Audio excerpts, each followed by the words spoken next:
May the words of my mouth and the meditation of all our hearts be acceptable in your sight, Lord, our strength and our Redeemer. Amen. One of the things I've found as a minister is that you get lots of requests to help.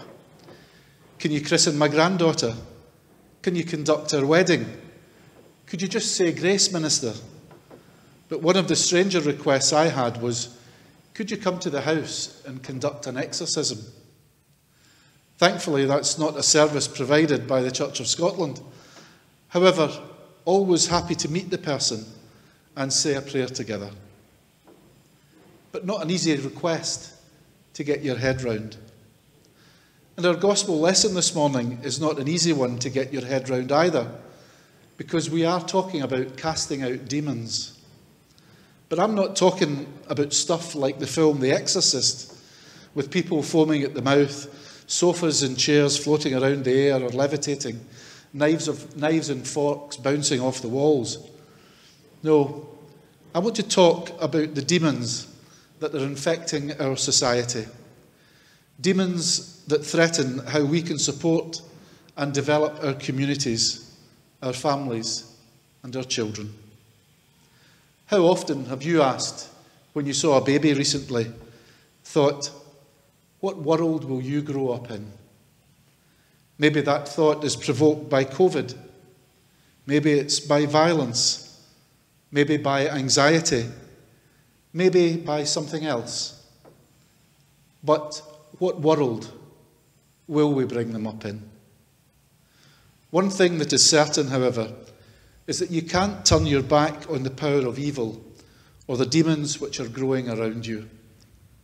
About the time you think that you've got your little personal demons sorted out, they spring back up again. Whether that be alcohol, jealousy, family conflict, temper tantrums, little materialisms, or whatever the demons are in your life, those demons come at you again and again and again. Let me try to explain that by telling you a story about my garden. A few years ago, I had a problem with Japanese knotweed. It wasn't in my garden to begin with.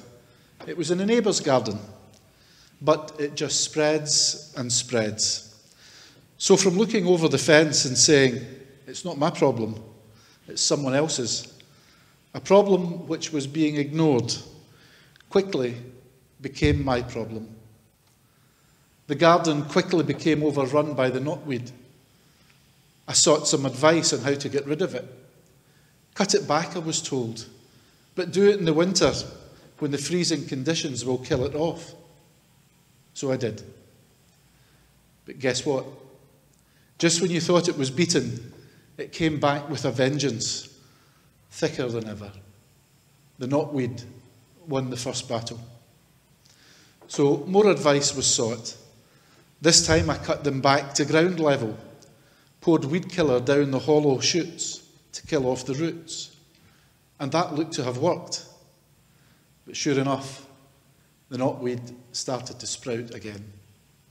The knotweed had won the second battle. What to do this time? If you dig down, the roots go on forever. There are root balls everywhere, so pulling it up is not an option. So I had exhausted all my theories and advice, but the knotweed, just when you thought it was gone and you could replant the garden, came back to disrupt everything. The only solution was to get professionals in to clear the knotweed. Professionals who knew what they were about, who were committed, and who would take action. Now, after a few years of fighting the battle with the knotweed, my garden and my neighbour's garden are clear. If I'd only tackled the problem in my own garden, the issue would still have been there. I also had to drive out the knotweed from my neighbour's garden. And isn't our lives just like that? Demon attacks never cease. About the time you think you've got your demons under control, they come back in all their glory. The more the power of evil is rooted in your life, And the more the power of evil is rooted in our culture, the more difficult it is to exterminate. Let me suggest to you that we want to make sure that the world, our city, our community, and indeed our church are safe places, developing places, places of encouragement, places of support, and places of action. But don't just look with blinkers on at ourselves. Look wider and fight the demons over the fence. The knotweed in my metaphor represents the power of evil which exists in this world. The power of evil, like the knotweed, is constantly growing. It's constantly coming at you, even when it's underground. You can't turn your back on them. They're either growing at you or you're coming at them. It's one or the other. Let me give indications of a rapidly accelerating demon possession within our society. Knife crime, terrorism, homelessness, poverty, climate change, plastic waste in our seas. That list is endless. But that list can be changed. We can do something. We can make a difference. We can and must do something to make our communities better for the next generation. And may I suggest to you today that there is a growing disintegration in our society and that we are seeing merely the tip of the iceberg. Because underneath that iceberg is a massive, growing society disintegration which our future is going to experience. The power of the demon is aggressive and assertive. If you don't fight the knotweed bushes, I guarantee they're going to come back at you. Jesus came to cast out the demons yesterday and today, in centuries past and in our current century. And in the text for today, we find out that there were two parts to Jesus' ministry. One was to preach the gospel. The second was to cast out demons. Jesus sent out his disciples to do the same, to preach the gospel and to cast out demons. And in the text for today, the demons asked, "Have you come to destroy us?" And Jesus said, "You better believe it. I've come to preach the gospel and destroy the demons." Jesus then commissioned 12 disciples, and they were given two jobs: preach the gospel and cast out demons. And the job that Jesus gave the church hasn't changed.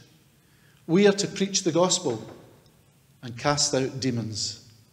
And that must be the mission of the church, to work for the elimination and control of the power of evil in our midst. If you're content to sit around and do nothing, or look over the fence at someone else's problem, make no mistake, it will soon become your problem.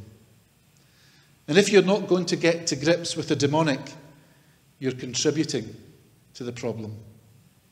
Well, what do we do? Where do we, as individual Christians and as responsible members of a Christian community, start? What do we do when Jesus says that we're to preach the gospel and cast our demons?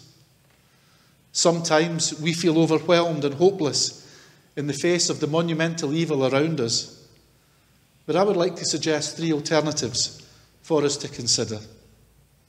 Firstly, that we are committed to Jesus Christ and to our Christian values, where the peace and patience and the power of Jesus Christ rule inside your life and mine. A human being is like our world. It's either ruled by Christ or ruled by Satan. It's ruled by love and kindness or ruled by violence and hate. You can't have it both ways. By living our lives in a Christian and godly way, we can make a difference. And in supporting and encouraging people, that is what we must do. Secondly, I'd like to suggest another mission, and that's to strengthen the family structure, to reaffirm what it means to be effective mothers, fathers, grandmothers, grandfathers, aunts, uncles, brothers and sisters. That we help each other to be loving families. To reaffirm our Christian family structure is very important. We should be reaching out to hurting families who are caught on the edge and in the web of domestic violence. In these times of COVID and the consequences of COVID, we should reach out to families who are facing a future of poverty, of food banks, of homelessness. These are the demons that we as a church and as church people should be tackling. And thirdly, as a church, both here in London and nationally, we need to engage with the community. We need to engage with government and bring Christian influence to bear. It's one thing to say we need change, and we need to change the world, and we need to make it better.